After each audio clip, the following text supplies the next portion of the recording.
Dès le départ, dans le grand plan de Dieu, l'humanité avait un but clair, régner et accomplir sa mission en reflétant la volonté parfaite de Dieu. Le monde que Dieu avait imaginé pour nous était un vrai paradis. Car nous voyons dans Genèse 2, verset 8, un jardin où l'homme devait vivre en harmonie avec Dieu, dans une joie sans fin. Mais toutefois, il y avait une condition dans ce jardin. L'homme pouvait manger de tous les arbres du jardin, mais l'homme n'avait pas à manger l'arbre de la connaissance du bien et du mal.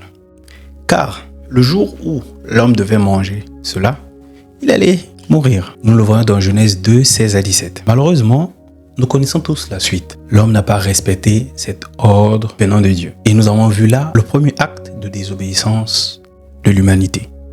Et cet acte de désobéissance a tout chamboulé. Au lieu que l'homme vive dans une vie remplie de joie, tout en menant une vie paisible et glorieuse, l'homme s'est retrouvé à trimer, à bosser dur pour survivre. Mais ce n'était pas ce que Dieu voulait pour nous au début. Aujourd'hui, notre monde semble complètement perdu. Et de plus en plus des hommes et des femmes cherchent des repères, des leaders, des modèles. Mais en vrai, au fait, beaucoup ne savent même pas qui ils sont. Résultat, on voit des systèmes de plus en plus qui naissent, qui manipulent les masses avec des idées toxiques sous prétexte de liberté. Nous voyons sans l'ombre d'un doute l'émergence d'un nouveau genre, d'une forme de pensée, où si vous vous mettez tout de suite à crier, à dénoncer l'émergence de ce type de pensée, on vous traite de tous les noms. Et c'est là que nous comprenons que ces programmes ou ces systèmes de pensée sont préparés dans certaines sphères où les gens sont portés par des esprits démoniaques.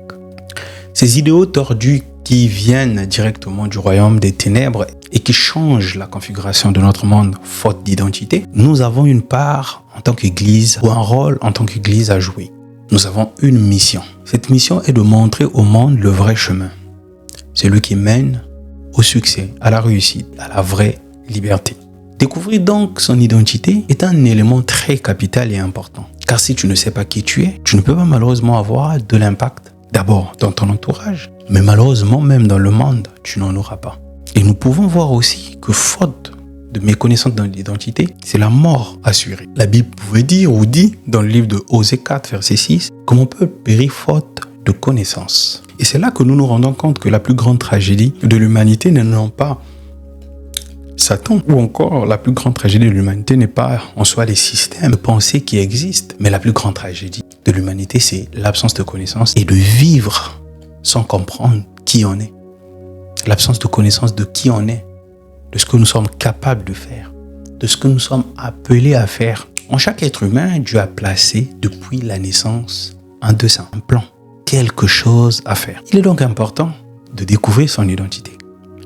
Car un homme qui ignore sa vraie identité reste un homme impuissant. Par contre, quelqu'un qui découvre son identité devient un véritable agent de changement, capable d'influencer sa vie, son environnement, sa famille, son entourage et même toutes les nations entières. Savoir qui on est englobe un peu tout ce que nous sommes capables de faire. Savoir qui on est nous révèle notre identité. Savoir qui on est nous révèle notre pouvoir, notre positionnement, notre humanité, nos racines, notre foi, notre rôle à jouer dans ce monde. Et connaître qui on est, au fait, c'est avoir la conscience du dépôt qu'il y a au-dedans de nous.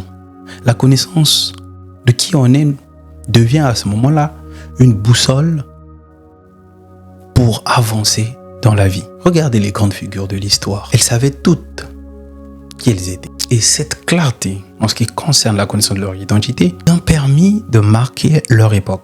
Vous comprenez donc que découvrir son identité, c'est comme allumer une lumière dans une pièce très sombre. Tu commences par voir ton rôle, ta mission. Tu te rends compte que rien, ni personne, ne peut te stopper tant que tu n'accomplisses pas la mission qui t'a été assignée ou donnée. Nous comprenons donc par là que nous devons avoir la conscience de ce que nous sommes.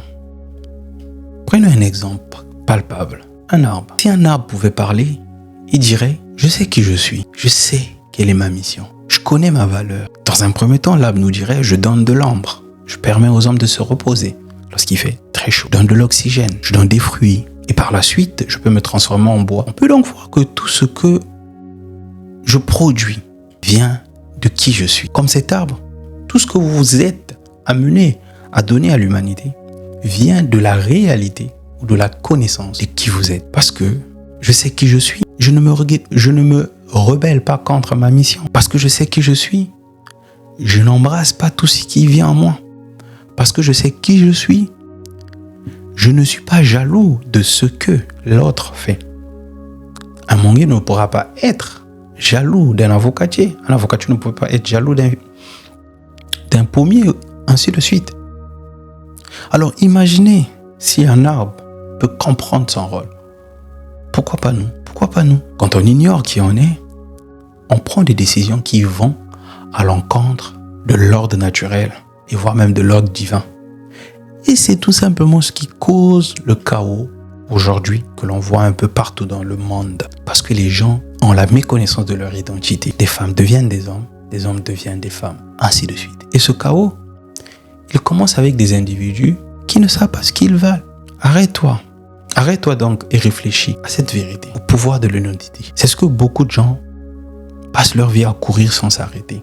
C'est ce que beaucoup de gens passent leur vie à se demander, qu'est-ce que j'apporte à ce monde? Est-ce que ce monde a besoin de moi? Et je pense que le dépôt qu'il est au-dedans de toi, au travers de tes dons et de tes talents, en découvrant ton identité, tu seras amené à être un sujet d'impact. Comme le dit le livre de Romains 8, verset 19, la création attend avec un ardent désir la révélation des fils de Dieu. Je peux donc paraphraser en te disant que la création attend avec un ardent désir ta manifestation. Si on refuse de découvrir qui on est, le monde finira par sombrer. D'ailleurs que le monde ne doit pas sombrer puisque tu as été envoyé ici sur terre pour être cette personne qui doit changer les choses. Mais la première des choses que tu dois changer, c'est toi d'abord en découvrant ton identité. Connaître donc son identité, c'est la base de tout. Et ceux qui ont compris cela sont des vrais leaders. Ils savent qui ils sont, ils savent ce qu'ils valent et ce qu'ils peuvent accomplir. Et ceux qui ignorent leur identité, très souvent, se laissent malheureusement manipuler. Et toi, aujourd'hui, tu as la capacité d'être différent. Tu as la capacité de choisir et fais le choix de la connaissance. Fais le choix de la découverte de ton identité. Fais le choix de la découverte de ta mission. Car ton identité te révèle ta mission, te donne de comprendre ton caractère, te donne de comprendre ton pouvoir. Ton identité te donne de comprendre que Dieu t'a créé avec un rôle unique. Alors prends le temps de te poser, de réfléchir et de chercher ce que Dieu dit de toi. Et j'aimerais te rappeler qu'il dit de toi que avant que je t'ai formé dans le ventre de ta mère, je te connaissais. Tu comprends par là que Dieu te connaît très bien. Dieu te connaissait. Commence par aller chercher Dieu pour découvrir ton identité. Ton identité, car c'est là ta vraie essence. Car c'est là ta vraie essence. Tu es un enfant de Dieu. C'est en découvrant cette vérité, tu deviendras inarrêtable. Que personne ne pourra te détourner de ta destinée. Alors, prêt à plonger dans cette quête, n'est pas juste un nom ou une étiquette. Tu es une autorité, une lumière, un agent de changement. Découvre donc ton identité et le monde pourra t'applaudir pour ce que tu accompliras. Yebelardo.